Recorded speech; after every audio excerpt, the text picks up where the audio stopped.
My name is Jeff Jensen. I'm with Entertainment Weekly, and I am very excited to welcome you to Science Channel's presentation of the Firefly 10th Anniversary Panel.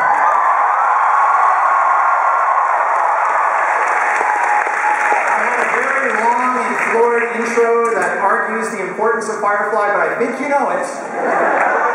And we're running a little late, so let's get on with the thrilling heroics. I'd like to introduce the creators and cast, beginning with writer Jose Molina.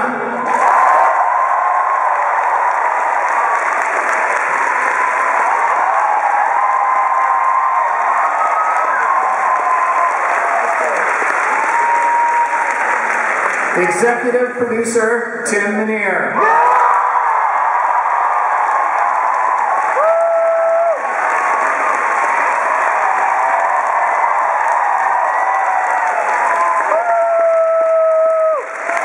This actor wanted to be introduced as bounty hunter and sandwich maker. You know him better as a leaf on the wind.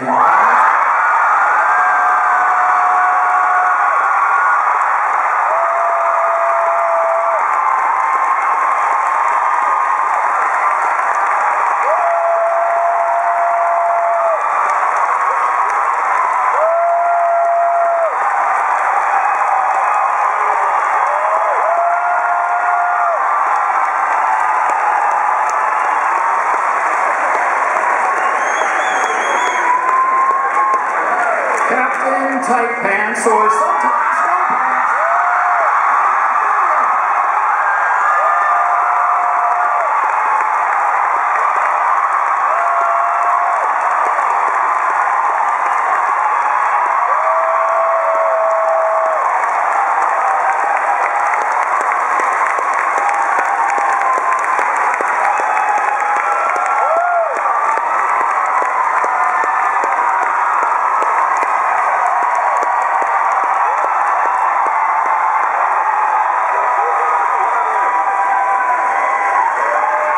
One word, river, summer black.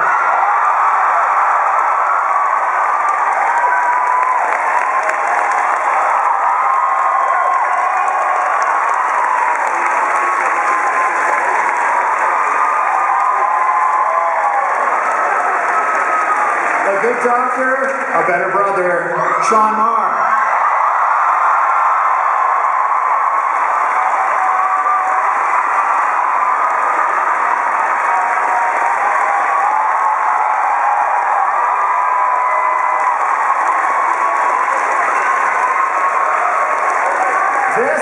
This is the audience participation portion of the show. The hero of Canton, the man they call...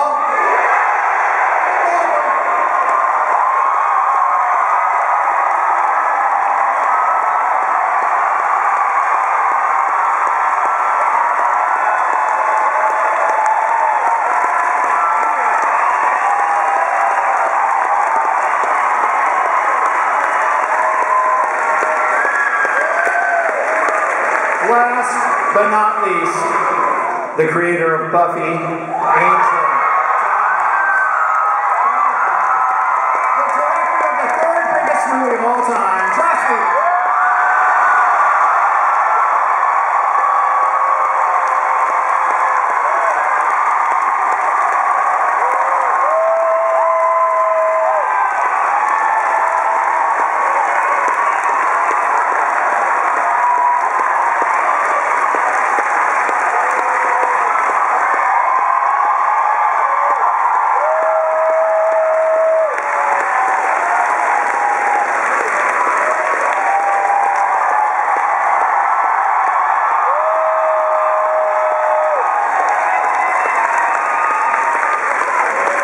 Got stuff to do, so sit down.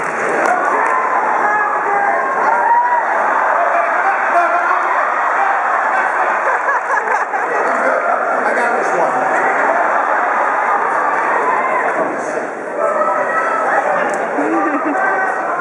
We have time for questions. I know you have a lot to ask. I know you have a lot to say. There are microphones positioned. You guys know the drill. You've been to Comic-Con. Joss Whedon. Congratulations. congratulations on a great summer so far for you. It's been 10 years since the beginning of Firefly. 10 years of this sort of amazing story of a show that survived cancellation, become the phenomenon that it is. What does it mean to you to be here today on the 10th anniversary of Firefly? Means I'm running on fumes, let's face it. I haven't come up with anything new, so I'm just hoping people will still watch this. What else could it possibly mean, except that we always knew from the very beginning that everything we were doing for the right reasons, in the right way, with the right people, that we were making something that was more than the sum of its parts, that we had the best cast I'll ever work with.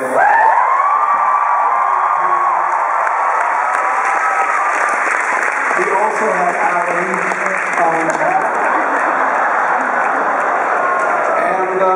you know, it's not, it goes beyond Vindication. Vindication came a long time ago. It goes to a place of transcendence that I can't even describe without turning into a girly man. More of a girly man than I already am. Nathan, I'd just love to ask you the same question. I mean, just, you know, you're in Castle right now, but...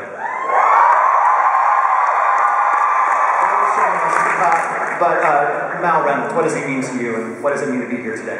Oh.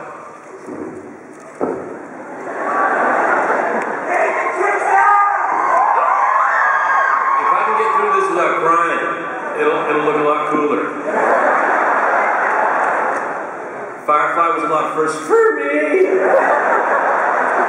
No one would give me a chance to be anything other than the number 5 guy, the lead girl's ex, the other dude who doesn't come in until later and then he leaves pretty early. He's good, but we don't know if he can carry a show. That's what I got all the time. No one would give me a chance. How am I gonna show anybody what I can do if no one will let me do it? And Joss Whedon was the guy. Gave me the best character I've ever played, the best reason I've ever played.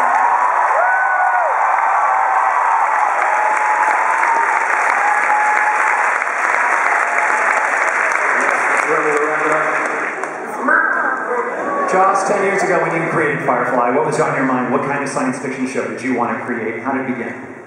You know, at this point, I think it's so much in the vernacular that it seems old-fashioned, but I just wanted to make something that felt real, like a piece of history. I wanted to buck the system of all science fiction is lit with purple lights and, you know, has, you know, big green heads, and, you know, I just wanted to tell an American immigrant story. I wanted to tell a Western story, but I need spaceships or I get cranky. And Tim Minear, you worked with Joss for years. I'd love to know, like, what were your thoughts when he said, "Hey, I want to, you know, make a science fiction Western"? Like, did you think that would be a hit show? Oh, I never think anything Joss is going to do on TV is going to be a hit show. It is fair. What I will say is that it was never in the plan for me to work on this show. I was working on Angel, television, and my best friend came down to a set at Paramount and let me play with his spaceship. And it was about the coolest thing. The other spaceship. And here's my cargo bay.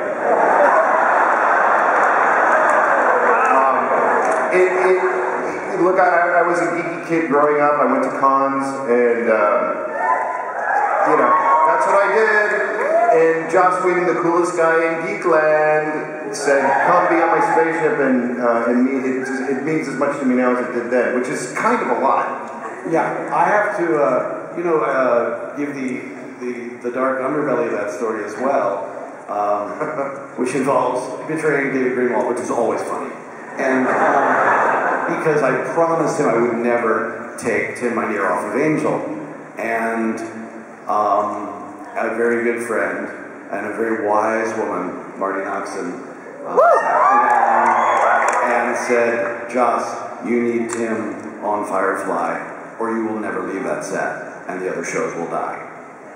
She was like, "The only thing that can make Firefly work when you're not around is Tim Minear, and you know it, and you have to put him on that show, and you have to do the hard thing. And she was so right. It's the best movie I ever made. Thank you.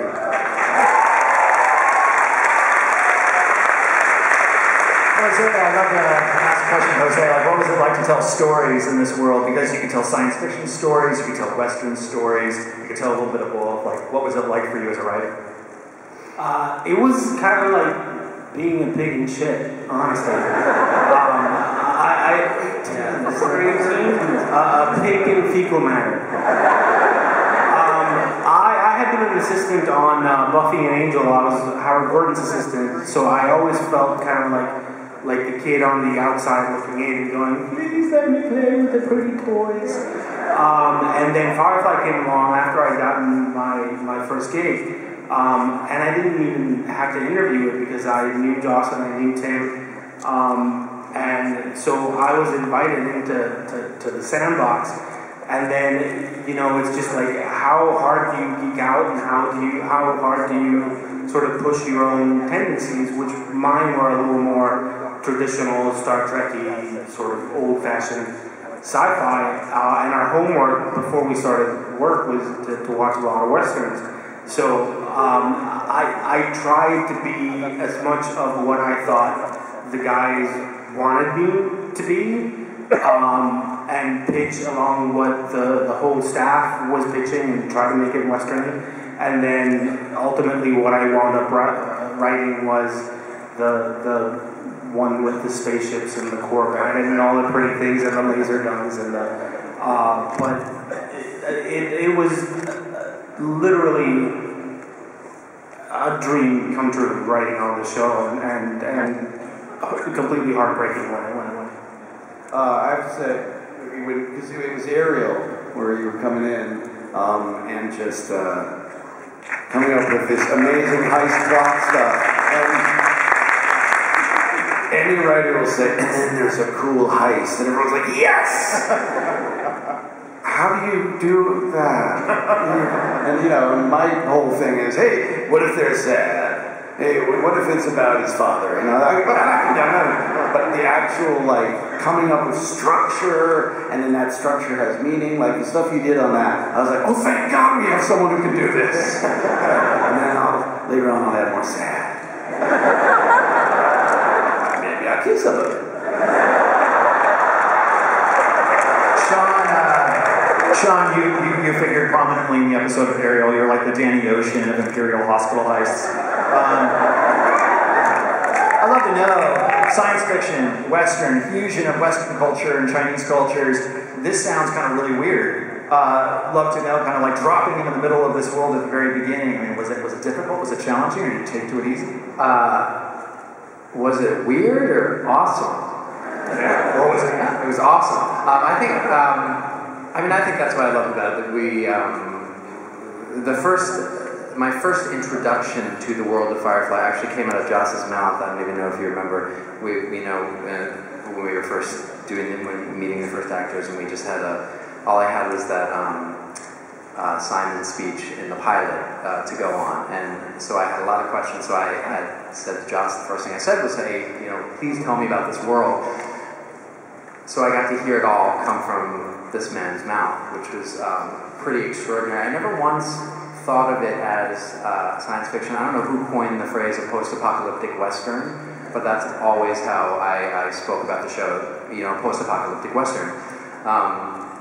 Ariel to me is actually one of my favorite episodes for many reasons. I mean, just working with these guys was extraordinary. The writing was extraordinary. I loved the way it looked. I love that Simon, you know, sort of stepped up to the plate, and I think Tim had told me how Ocean's 11 it was after we shot that initial scene, which I got the night before. Thank you. But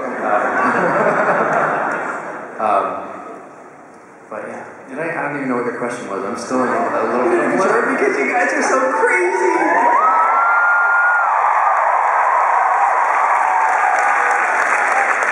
Nathan, I have a question for you, which is that it's very obvious watching the show, whether you're a fan at the beginning or have discovered it on Science or DVD, that this cast really enjoyed working together, unless you were faking it really well. But the chemistry of the cast was really the key to the success of the show. What was it like creating that bond, you know, among the cast while making the episodes? Me? I'm glad you asked me. I can't help but think I should have been paying more attention to the question. Can I actually? I'll go. What Nathan needs to say is right at the beginning of when we first started shooting the series, Nathan came up to all the actors and he goes, "All right, we're learning everybody's names. It's a contest. His name's Jim. His name's Alan. His name's Tom. His name's Brian. All right, I'm winning." And it took off. And so it became a game of learning everybody's name. And one, you know, a lot of times actors and crew, they get separated, you know, it just happens. You kind of go into your little camps. And that brought everybody together because we were walking around going, "Hi, Brian, hi, Jim, and Tim,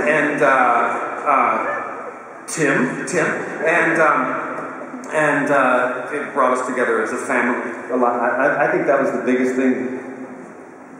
Cool. That's important, and the staff. Yeah. Adam. Yeah. All right. Moving on.